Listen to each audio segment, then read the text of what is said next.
Hello po mga kapatid, magandang umaga po ulit sa inyo. Ito na naman po ako para mag-share po sa inyo ng salita ng ating Diyos. Dito pa rin sa John, pero chapter 6 na po tayo, verse 1 hanggang medyo mahaba-haba po ito, hanggang verse 71, no? Verse 1 hanggang 71 po ang aking sharing ngayong umagang ito, ngayong araw na to. Pero bago po tayo mag-umpisa, kagaya ng dati, tayo po ay mananalangin. Magsiyuko po tayo. Yes, Lord. Lord, salamat po sa umagang ito, Father God, dahil makakapagbasa na naman kami, makakarinig, makakapag-aral ng iyong mga makapangyarihan salita, O Diyos.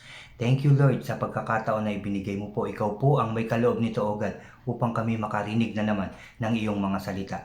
Thank you, Father God. Thank you, Jesus. Thank you, Holy Spirit. Nawa lagi mo pong buksan ang aming mga puso't isipan upang ito'y lubusan naming maintindihan at maitatak sa kailaliman ng aming mga puso. Lagi mo po akong samahan, gabayan at turuan, O God, upang puro salita mo lamang ang lumabas sa aking bibig, O Diyos. Lord, inaangkin na namin ang katagumpayan ng aming gawain ito. Thank you, Father God. Thank you, Jesus. Thank you, Holy Spirit. Pinupuri ka namin at pinasasalamatan sa tanging pangalan ng aming Panginoon Kristo. Lahat tayo ay magsabi ng Amen and Amen. At ito po ang aking channel.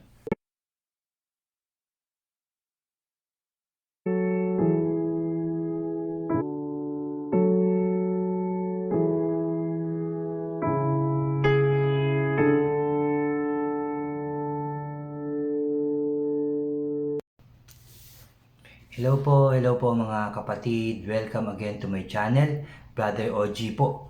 At anyayahan ko lang ulit ang mga bago sa aking channel na mag-subscribe po kayo, paki-like nyo po yung aking mga videos, yung aking mga sharing, at paki-share din po ito at huwag nyo pong kalimutan na mag-comment din.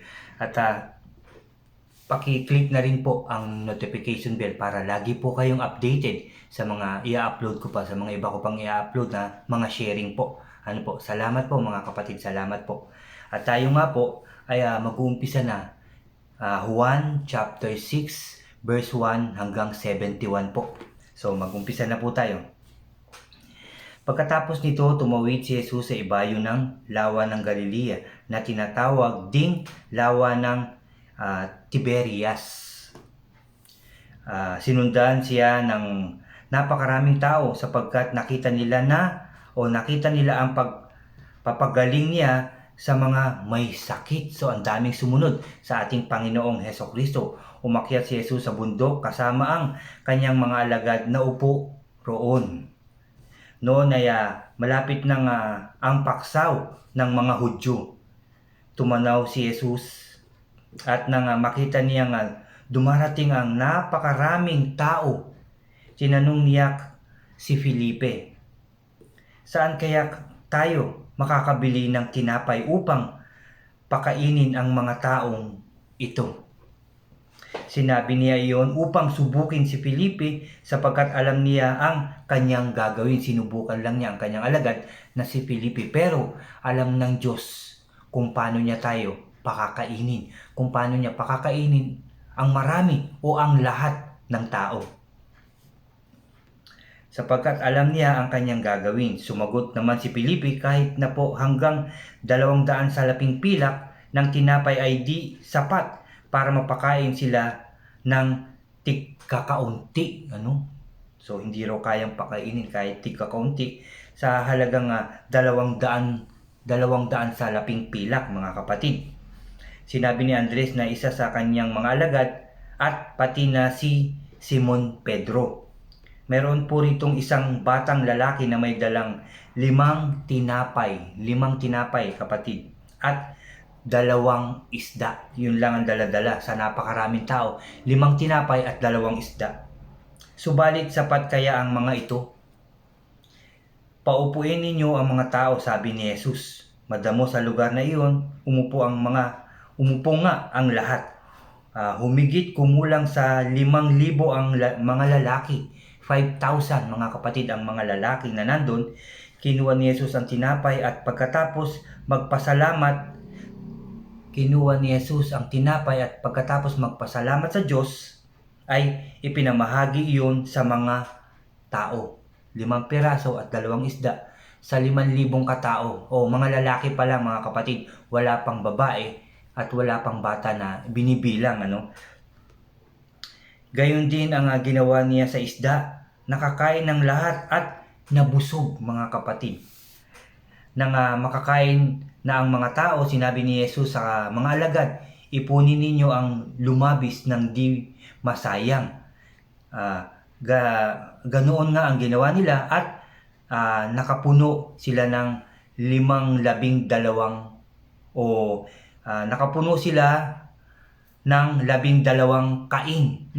So ganun pa karami mga kapatid yung naipon nila sa 5 tinapay at 2 isda sa 5,000 katao. Ulitin ko lang, pwera pa ang mga babae at bata, no, mga kapatid. Pero nang magpasalamat ang ating Panginoon Kristo sa biyayang iyon, sa pagkain iyon, nakakain ang lahat ng tao at may natira pang 12 kain, no? So gaano kalaki ang kain, no? Napakaraming laman. May natira pang 12. Amen. Salamat sa ating Diyos. Nang makita ng mga tao ang himalang ginawa ni Jesus, sinabi nila, tunay na ito ang propetang paparito sa sanlibutan. Nahalata ni Jesus na lalapit ang mga tao at pipiliin siyang gawing hari, no? Pipilitin siyang gawing hari, kaya't umalis siyang muli at mag-isang umakyat sa bundok, no? Amen. Nang magtakip silim na, ang mga alagad ay pumunta sa tabi ng lawa. Sumakay sila sa bangka at naglayag papuntang Capernaum, no? Umalis na, naglayag ang mga alagad. Madilim na wala pa si Jesus. Biglang lumakas ang hangin at lumaki ang alon. Nang makasagwan na sila ng may 5 o 6 na kilometro, nakita nila si Jesus na lumalakad sa ibabaw ng tubig. So malayo na yung narating nila, no? 5 o 6 na metro na, nakita nila ang ating Panginoong Kristo na naglalakad sa ibabaw ng tubig. Papalapit sa bangka at sila'y natakot. Ngunit sinabi ni Jesus sa kanila, huwag na kayong matakot, ako si Jesus. Tuwang-tuwa nilang pinasakay si Jesus at kaagad na nakarating ang bangka sa kanilang pupuntahan, no? Nung makita nila ang ating Panginoon Kristo. Huwag na kayong matakot, sabi niya ganyan, no? Kasi nandiyan na ang ating Panginoon Kristo. Huwag na po tayong mag-alala. Dahil nasa buhay na po natin ang ating Panginoon Kristo. Huwag na po tayong mangamba at huwag na po tayong matakot mga kapatid ko. Ano man yung pinagdadaanan natin ngayon, pagsubok, no mga kapatid. May pandemic tayo, maraming walang trabaho, maraming talagang naghirap, sabihin na natin na kinapos, mga kapatid, nagkulang ang panggastos pang araw-araw. Pero sinasabi ko po sa inyo mga kapatid na wag na po tayong matakot, wag na po tayong mag-alala dahil nasa puso natin ang ating Panginoong Hesukristo. Hindi tayo pababayaan ng Diyos mga kapatid. Magtiwala lang po tayo, manalangin tayo at sumampalataya.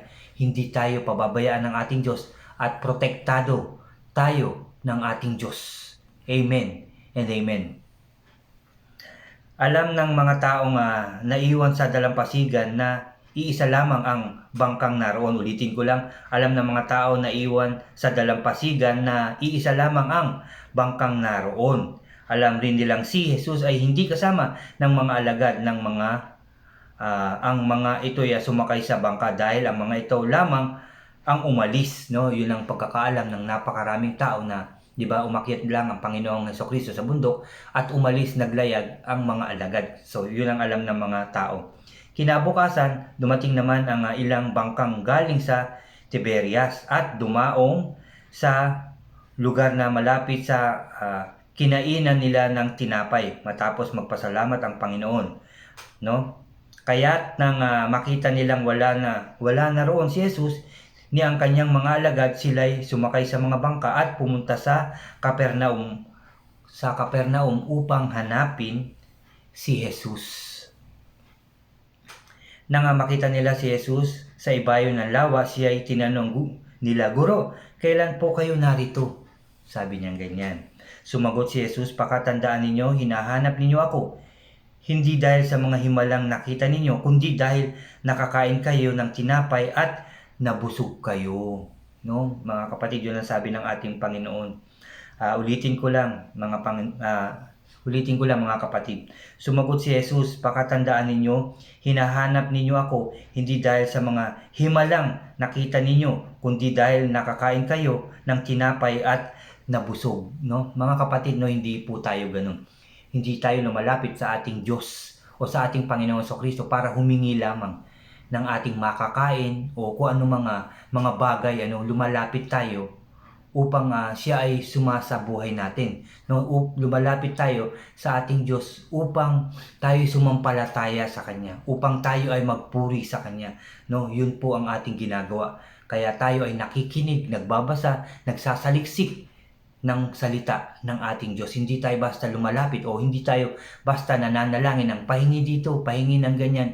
Lord, bigyan mo ko ng ganyan, di ba? Hindi naman tayo laging lumalapit na ganun na lamang. Tayo ay lumalapit dahil tayo ay nagpapasalamat sa kung ano meron tayo. Nagpapasalamat tayo at lumalapit sa ating Diyos dahil hanggang ngayon ay malakas pa rin ang ating mga katawan. Amen and amen. Sabi pa dito mga kapatid, huwag ang pagkain nasisira ang inyong pagsikapang makamtam o kamtam, kundi ang pagkain hindi nasisira at nagbibigay ng buhay na walang hanggan. Iyan ang binibigay sa inyo ng anak ng tao. Huwag natin hanapin yung mga pagkain na nasisira, sabi ng ating Panginoon Kristo, kundi yung pagkain na nagbibigay buhay. Yun ay ang ating Panginoong Kristo. Yun ay ang kanyang mga salita.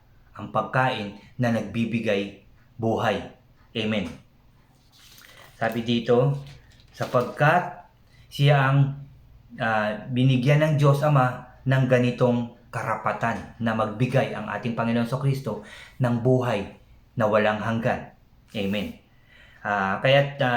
Sabi dito, kaya't siya ay tinanong nila, ano po ang dapat naming gawin upang aming matupad ang pinapagawa ng Diyos. Ano raw, no? Nagtanong sila, ano raw ang dapat nilang gawin upang matupad nila ang pinapagawa ng Diyos. Sabi dito, ito ang pinagagawa sa inyo ng Diyos. Sumampalataya kayo sa sinugo niya, tugon ni Jesus. Sumampalataya kayo sa sinugo niya, tugon ng ating Panginoong Kristo. Ano pong himala ang maipapakita ninyo, no? Pagkatapos kayong pakainin ng ating Panginoong Kristo, pagkatapos niya magpaalis ng mga demonyo, yung mga sinasapian mga kapatid, no, ng mga masamang espiritu, nagtatanong, ano po ang himalang maipapakita nyo? No? Ulitin ko lang ito mga kapatid, at sinabi rin ito ng ating Panginoong Kristo na mapalad tayong mga hindi nakakakita sa Kanya dahil tayo pa rin ay sumasampalataya at naniniwala, nagtitiwala sa ating Diyos, sa ating Panginoon. Amen. Ulitin ko lang, ano pong himala ang maipapakita ninyo upang sumampalataya kami sa iyo? Ano po ang inyong gagawin? Ang aming mga ninuno ay kumakain ng mana sa ilang, ayon sa nakasulat. Sila'y binigyan ni Moses ng tinapay na galing sa langit, sabi nila. Sumagot si Jesus, pakatandaan ninyo, hindi si Moses ang nagbigay sa inyo ng tinapay na galing sa langit, ang aking Ama. Sabi ng ating Panginoong Kristo, ang aking Ama ang nagbigay sa inyo ng tinapay na galing sa langit, dahil ang tinapay na galing sa Diyos ang bumaba mula sa langit at nagbigay buhay sa sangkatauhan. Amen. Ang ating Panginoon Kristo ang bumaba para ang lahat ng tao ay magkaroon ng buhay na walang hanggan. Sabi pa dito, ulitin ko lang yung verse 32 mga kapatid, sumagot si Jesus, pakatandaan ninyo, hindi si Moses ang nagbigay sa inyo ng tinapay na galing sa langit, ang aking Ama ang nagbigay sa inyo ng tinapay na galing sa langit, dahil ang tinapay na galing sa Diyos ang bumaba mula sa langit at nagbigay buhay sa sangkatauhan. Sumagot sila, Ginoo, bigyan po ninyo kaming lagi ng tinapay na ito. Sinabi ni Jesus, ako ang tinapay na nagbibigay buhay. Ang lumapit sa akin ay hindi na magugutom kailanman. Ang lumapit sa akin ay hindi na magugutom kailanman, sabi ng ating Panginoong Hesukristo. At ang sumampalataya sa akin ay hindi na mauuhaw kailanman, hindi na mauuhaw. Mga kapatid, ngunit sinasabi ko sa inyo, nakita na ninyo ako, ngunit hindi pa rin kayo sumampalataya sa akin. No? Nakita na nila, kagaya na sabi ko kanina, nagpagaling na, nagpakain ng libu-libong tao, di ba? Nagpagaling ng buhay, bumuhay ng patay, mga kapatid. Pero ano pa rin ang himala? Himala pa rin ang kanilang hinahanap. No? Ano pa raw ang maipapakitang himala ng ating Panginoong Hesukristo? No? Nandyan na siya, pero hindi kayo naniwala, sabi niya. Nandyan na ang ating Panginoong Hesukristo. Sabi pa nga dito, ulitin ko lang, ngunit sinasabi ko sa inyo, nakita na ninyo ako, ngunit hindi pa rin kayo sumampalataya sa akin. Lalapit sa akin ang lahat ng ibinibigay sa akin ng Ama, no, yung lahat ng binibigay ng Diyos, yung mga karapat-dapat na lumapit, yung mga pinili ng ating Diyos, yan ang lalapit talaga sa ating Panginoong Hesukristo. Sabi dito, lalapit sa akin ang lahat ng binigay sa akin ng Ama, at hindi ko itataboy kailanman ang sinumang lumapit sa akin. Hindi itataboy yan, mga kapatid. Kikilalanin tayo ng ating Panginoong Hesukristo pagdating natin sa kanyang kaharian. No? Hindi niya sasabihin na hindi ko kayo nakikilala. Yun po ay sasabihin sa atin ng ating Diyos, no, na ating Panginoon ang sasabihin ng ating Diyos o ang ating Panginoong Hesukristo sa atin, pumasok kayo nakikilala ko. Amen. No? Hindi niya sasabihin yung hindi niya tayo kilala. Dahil tayo buong puso na lumalapit sa ating Diyos, tayo naniniwala at sumasampalataya sa ating Panginoong Hesukristo. Amen. Sabi pa dito, ako ay bumaba mula sa langit, hindi upang hindi gawin ang sarili kong kalooban, kundi ang kalooban niya na nagsugo sa akin. Sabi ng ating Panginoon Hesukristo, at ito ang kanyang kalooban, ang huwag kong hayaang mapahamak ang kahit sino man sa mga binigay niya sa akin. No? Yun ang kanyang ginagawa, yung huwag mapahamak. Kaya lapit po tayong lahat, mga kapatid, magtiwala at sumampalataya sa ating Panginoong Hesukristo upang tayo rin ay hindi mapahamak. Amen. Sabi pa dito, ang lahat ng kumikilala at sumasampalataya sa anak ay magkakaroon ng buhay na walang hanggan, at sila'y muli kong bubuhayin sa huling araw. Pakinggan niyo po ulit ito, mga kapatid. Ulitin ko lang ang verse 40. Sapagkat ito ang kalooban ng aking Ama, ang lahat ng kumilala sa at sumampalataya sa anak ay magkakaroon ng buhay na walang hanggan, at sila'y muli kong bubuhayin sa huling araw. Amen. Sabi dito, verse 41, mga kapatid, nagbubulong-bulungan ng mga Hudyo dahil sa sinabi niyang ako ang tinapay na bumaba mula sa langit. Sabing ganyan. Ulitin ko lang, sinabi nila, hindi ba ito si Jesus na anak ni Jose? Kilala natin ang kanyang ama at ina. Paano niya masasabi ngayong bumaba ako mula sa langit? Sabi niya, no? Hindi alam ng mga tao hanggang ngayon. Wala pa rin linaw sa kanilang mga isipan, sa kanilang mga puso ang totoong nangyayari ng mga panahon na yun. Hindi pa rin nila matanggap, mga kapatid. Ayaw pa rin nilang maniwala na ang ating Panginoong Hesukristo ay bumaba mula sa langit para sa sangkatauhan. Amen. Kaya't sinabi ni Jesus, tigilan ninyo ang inyong bulong-bulungan. Walang makakalapit sa akin malibang akayin siya sa akin ng Ama na nagsugo sa akin, at ang lalapit sa akin ay muli kong bubuhayin sa huling araw. No? Yung mga nilapit kasi, yung mga nakinig, mga kapatid, yung mga nakarinig na hindi aksidente, yung biglang nakapakinig ng salita ng ating Diyos, yung mga nagbabasa ng salita ng ating Diyos, yan po yung mga tinawag. No? Yan yung mga pinili. Tayong mga nakikinig talaga ng buong puso at kaluluwa, mga kapatid. Hindi yung nakikinig lang pero yung utak ay malayo.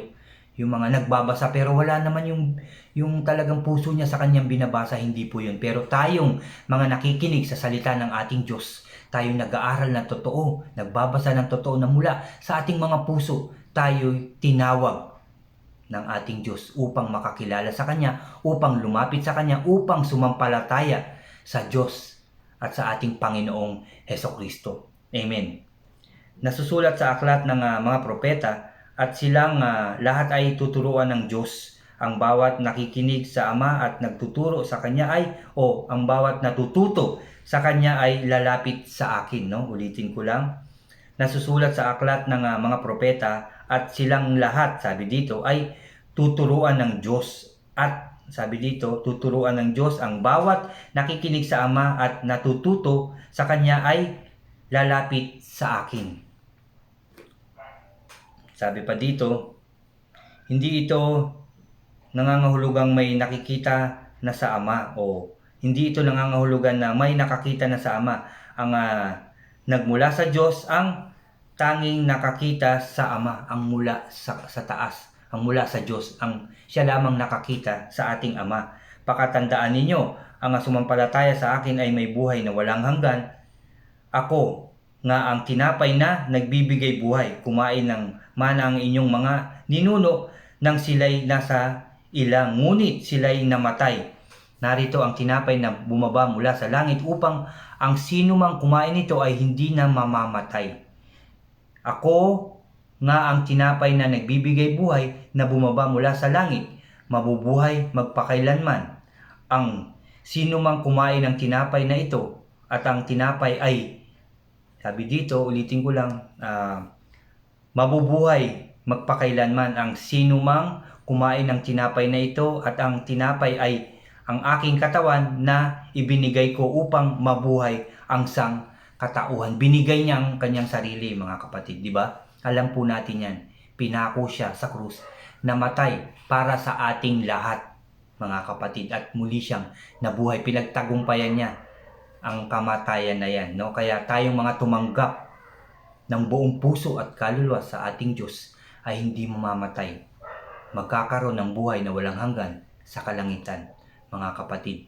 Amen and amen. Nawa po ay naintindihan nyo yan, mga kapatid. Nawa naunawaan nyo po yan, no? 52, mga kapatid, dahil dito'y nagkaroon ng mainitang pagtatalo ang mga Hudyo. Paano mabibigay sa atin ng taong ito ang kanyang laman upang makain natin? Sabi ganun yung mga pag-iisip nila, no? Dahil dito'y nagkaroon nga ng, ulitin ko lang, dahil dito'y nagkaroon ng mainitang pagtatalo ang mga Hudyo, paano maibibigay sa atin ng taong ito ang kanyang laman upang kainin? Sinabi ni Jesus, pakatandaan ninyo, malibang kainin ninyo ang laman ng anak ng tao at inumin ang kanyang dugo, hindi kayo magkakaroon ng buhay. Ang kumain ng aking laman at uminom ng aking dugo ay may buhay na walang hanggan at muli ko siyang bubuhayin sa huling araw. Kung hindi natin tatanggapin ng buong puso at kaluluwa ang ating Diyos. Kung hindi tayo, eto mga kapatid, kung hindi tayo makikibahagi sa banal na hapunan na kanilang ginawa na ang tinapay ang ating Panginoon Kristo at ang ating iinumin ay ang kanyang dugo. Dapat po tayo makibahagi sa banal na hapunan. Amen. Sapagkat ang aking laman ay tunay na pagkain at ang aking dugo ay tunay na inumin. Ang kumain ng aking laman at uminom ng aking dugo ay nananatili sa akin at ako naman sa kanya. No? Ang tumanggap ng buong puso't kaluluwa sa ating Panginoong Kristo at sumalo sa banal na hapunan, tayo ay sumasa Kanya at ang ating Panginoong Kristo ay sumasa atin. Amen. Buhay ang Ama na nagsugo sa akin, ako ay nabubuhay dahil sa Kanya. Gayon din naman ang sinumang kumain sa akin ay mabubuhay dahil sa akin. Ito ang tinapay na bumaba mula sa langit, hindi ito katulad ng kinain ng inyong mga ninuno sa ilang namatay sila kahit na kumain niyon. Ang kumain ng tinapay na ito ay mabubuhay magpakailanman. Sinabi ito ni Jesus sa sinagoga habang siya ay nagtuturo sa Kapernaum. No? Kung hindi natin tatanggapin ng buong puso at kaluluwa ang ating Panginoong Hesukristo, mga kapatid, hindi tayo magkakaroon ng buhay na walang hanggan. Tayo ay mamamatay. No? Tayo ay mamamatay sa spiritual, mga kapatid. Yung ating spirito ay mamamatay. Ngunit kung tayo ay sasampalataya, magtitiwala, no, tatanggapin natin ng buong puso't kaluluwa ang ating Panginoong Hesukristo, tayo ay mabubuhay, no, ng buhay. Bibigyan tayo ng buhay na walang hanggan mga kapatid. Amen and amen. Nawa yan ay inyong naunawaan mga kapatid.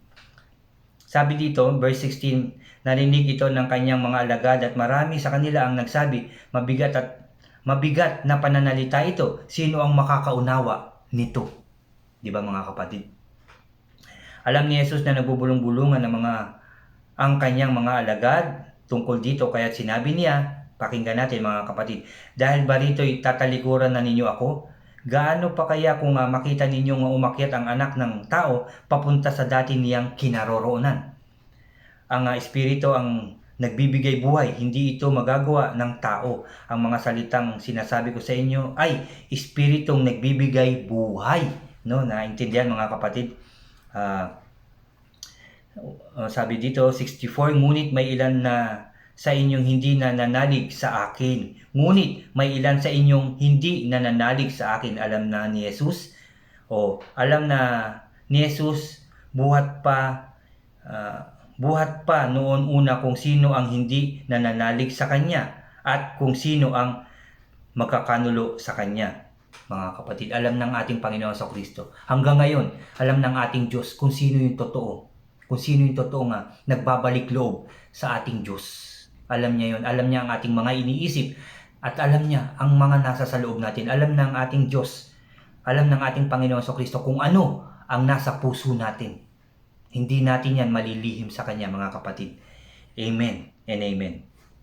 Sabi dito verse 65, idinugtong pa niya, iyan ang dahilan kaya ko sinasabi sa inyo na walang makakalapit sa akin maliban ito'y loobin ng Ama. No, kung hindi kalooban ng ating Diyos sa langit na tayo magbalik loob sa ating Diyos, hindi po yan mangyayari. Pero kung kanyang kaloob, no, na tayo talaga ay magbalik loob, yan ay mangyayari. Kagaya ng pakikinig natin ngayon sa ating salita ng ating Diyos. Kagaya ngayon na nandyan kayo mga kapatid na nakikinig ng salita ng ating Diyos, kayo ay tinawag. Kayo ay pinili. Tayo ay pinili. Amen and amen and amen. Sabi pa dito, mula noon marami sa kanyang mga alagad ang tumalikod at hindi na sumama sa kanya mga kapatid dahil sa pangyayaring yun, dahil sa sinabing iyon ng ating Panginoong Hesukristo. Ulitin ko lang, 68, sumagot si Simon Pedro, Panginoon, kanino pa po kami pupunta? Nasa inyo ang, ulitin ko lang itong 66 mga kapatid para mas lalong maano. Mula noon marami sa kanyang mga alagad ang tumalikod at hindi na sumama sa kanya. Tinanong ni Jesus ang 12, kayo naman, gusto rin ba ninyong umalis? Hindi tayo aalis. Mananalig tayo sa ating Diyos, sasampalataya tayo. Di ba mga kapatid? Sabi ng ating Panginoon sa Kristo, tinanong niya yung 12. At sumagot si Simon Pedro, Panginoon, kanino pa po kami pupunta? Nasa inyo ang salitang, pakinggan niyo ito. Sabi ni Pedro to mga kapatid, kanino pa po kami pupunta? Sabi dito, nasa inyo ang salitang nagbibigay ng buhay na walang hanggan. Nasa ating Panginoong Kristo at ito'y nandito sa ating binabasa kapatid. Kaya tayo ay manalig. Huwag kang matakot, nandito ang ating Panginoong Kristo. Kasama niyan tayo. Huwag kang mag-alala kapatid. Nandito ang ating Panginoon Kristo. Nakikita niya tayo ngayon mga kapatid kung ano ang ating mga ginagawa, kung ano ang ating mga iniisip at kung ano ang ating mga nasa puso. Nakikita yan ng ating Panginoon Kristo. Huwag kang mag-alala. Huwag kang matakot. Nandyan ang ating Diyos. Amen. Naniniwala kami na ngayon natitiyak namin na kayo nga ang banal na mula sa Diyos. Sumagot si Jesus, hindi ba't ako ang humiram sa inyong 12? Sa kabila nito'y Diablo ang isa sa inyo. Ang tinutukoy niya si Judas na anak ni Simon Iscariote, sapagkat si Judas na kabilang sa 12 ang siyang magkakanulo sa kanya. No? Amen and amen. Yun po ang katapusan ng verse 6 mga kapatid hanggang 71. So napakaganda ng sinasabi sa atin ng ating Panginoong Kristo na siya ang tinapay mga kapatid. Si Jesus ang tinapay na nagbibigay buhay. Yan po ang ating pakatandaan. Yan po ang ating isa puso. No? Isa buhay natin yan mga kapatid. Ang ating Panginoon Kristo ang tinapay na nagbibigay buhay, na bumaba mula sa langit para sa lahat ng tao. Walang pinili, mga kapatid. No? Walang pinili, mahirap ka man o mayaman. Pinili tayo ng ating Diyos.